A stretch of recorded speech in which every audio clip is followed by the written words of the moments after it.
Hi all, welcome back to my channel. So నిన్న తిరుపతిలో దర్శనం అయిపోగానే ఇంకా మేము అరుణాచలంకి బయలుదేరాం అండ్ ఈరోజు అరుణాచల దర్శనం అయిపోయింది. సో వెల్కమ్ టు అరుణాచలం, తమిళనాడులోని ఓ పవిత్రమైన ప్రదేశం. ఈ వ్లాగ్లో నేను మీకు ఇక్కడ ఆధ్యాత్మిక అంటే స్పిరిచువల్ ఇంపార్టెన్స్, ఆ తరువాత స్టన్నింగ్ అద్భుతమైన ప్రకృతి ప్రదేశాలు చూపించబోతున్నాను. అరుణాచలం ఓ పవిత్రమైన పుణ్యక్షేత్రం హిందువులకు. ఇక మేము దర్శనానికి బయలుదేరాము అండ్ గుడికి దగ్గరలో ఉన్నాము. ఇక్కడ అన్ని టెంపుల్స్ లాగా కాకుండా మనము వెహికల్ అనేది గుడి దగ్గర దాకా తీసుకెళ్తారు అండ్ ఆ టెంపుల్ చూడగానే ఎంత పెద్దగా ఉంటుంది అని అంటే చాలా అద్భుతంగా అనిపించింది. సో ఇక మేము గుడిలోకి వెళ్ళడానికి అన్నీ కూడా రెడీ చేసుకున్నాము అండ్ మేము దర్శనానికి స్టార్ట్ అయిపోయాము. అందరూ చెప్తూ ఉంటారు అరుణాచలం వెళ్ళాలి అంటే చాలా అదృష్టం ఉండాలి అని. అది నిజమే, ఎందుకంటే ఇక్కడికి వచ్చాకే మనకు ఆ ఎక్స్పీరియన్స్ అనేది అర్థమవుతుంది. సో ఇక మేము దర్శనానికి వెళ్ళే ముందు ఇలా బయట బొట్టు పెడుతూ ఉంటే చాలా బాగా అనిపించింది. అంటే ఇది ఒక మన ట్రెడిషన్, కల్చర్, అంటే టెంపుల్ వైబ్స్ అనేది చాలా అద్భుతంగా ఉంటుంది. నెక్స్ట్ టెంపుల్లోకి వెళ్ళిపోదామా?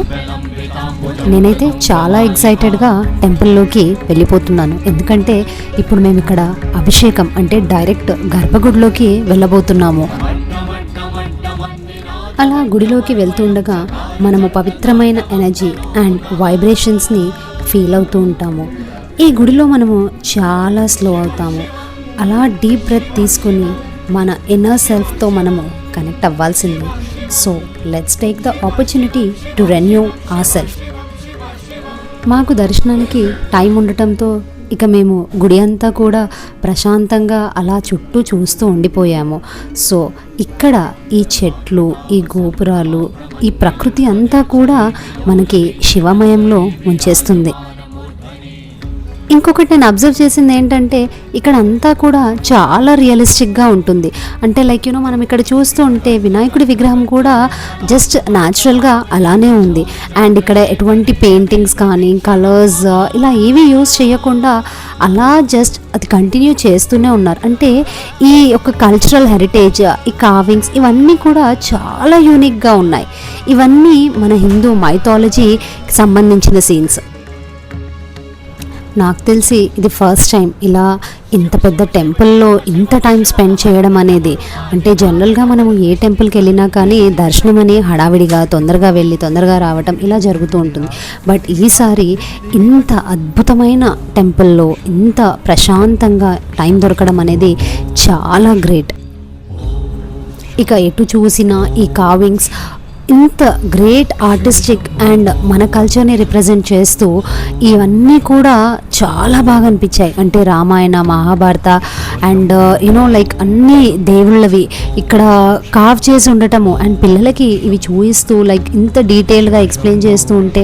అండ్ వన్ మోర్ థింగ్ ఇక్కడ అబ్జర్వ్ చేసింది ఏంటంటే మోస్ట్ ఆఫ్ ద కార్వింగ్స్ చాలా వరకు కూడా లక్ష్మీదేవి అండ్ అటు ఇటు ఏనుగులతో కవర్ చేసి ఉండడం అనేది చాలా బాగా అనిపించింది.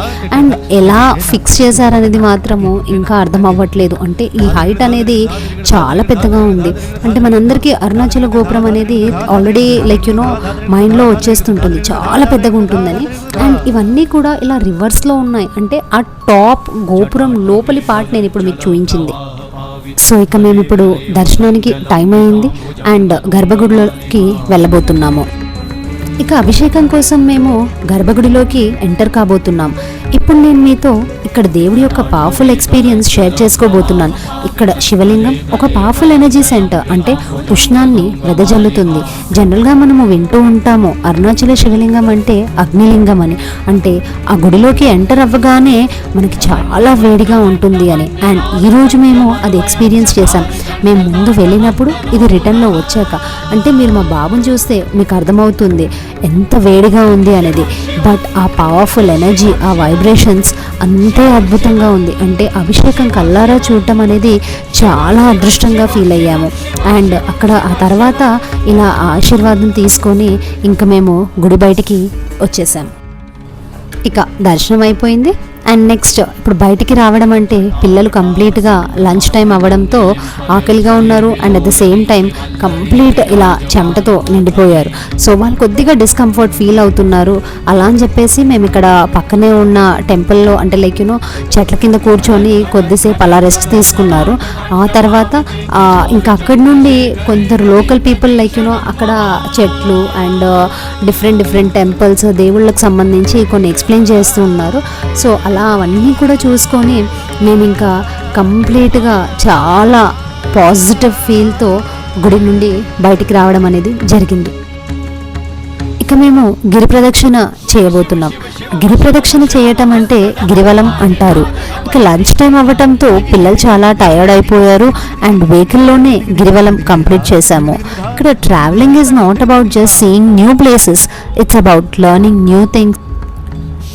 నేను విన్నది ఏంటంటే ఈ గిరివలం అనేది జస్ట్ ఒక జర్నీ కాదు, బట్ మనని మనము ట్రాన్స్ఫార్మ్ చేసుకోవడం.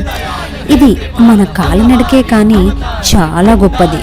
సో నాకు అర్థమయ్యింది ఏంటంటే ఈ గిరివలం అనేది అంత ఈజీ కాదు, ఎందుకంటే ఫిజికల్ అండ్ మెంటల్గా ప్రిపేర్ అవ్వాలి. వన్స్ మనము ఫిజికల్గా చేయలేకపోయినా ఆర్ మెంటల్గా ఫిక్స్ అవ్వలేకపోయినా ఇలానే అవుతుంది. సో నేను నేర్చుకున్న లెసన్ ఏంటంటే all we need is to have stability of mind. అంటే ఫిజికల్గా మెంటల్గా ప్రిపేర్ అవ్వాల్సిందే.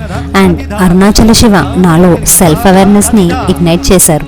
సో ఈ గిరివలం అనేది 14 కిలోమీటర్స్ ఉంటుంది అండ్ ఇలా మేము ఇంకా వెహికల్లోనే వెళ్ళాల్సి వచ్చింది. యాక్చువల్లీ ఏంటంటే నైట్ రాగానే మేము గిరి ప్రదక్షిణ కంప్లీట్ చేద్దాం అనుకున్నాం, బట్ చాలా వర్షం పడడంతో ఇక చేయలేకపోయాం. అండ్ ఎర్లీ మార్నింగ్ స్టార్ట్ చేద్దామంటే అభిషేకానికి టైం అవుతుందనేసి అప్పుడు మిస్ అయ్యాం.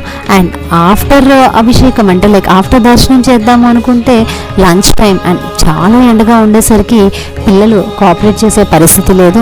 సో ఈ విధంగా మా గిరివలం అనేది కంప్లీట్ చేసుకున్నాము.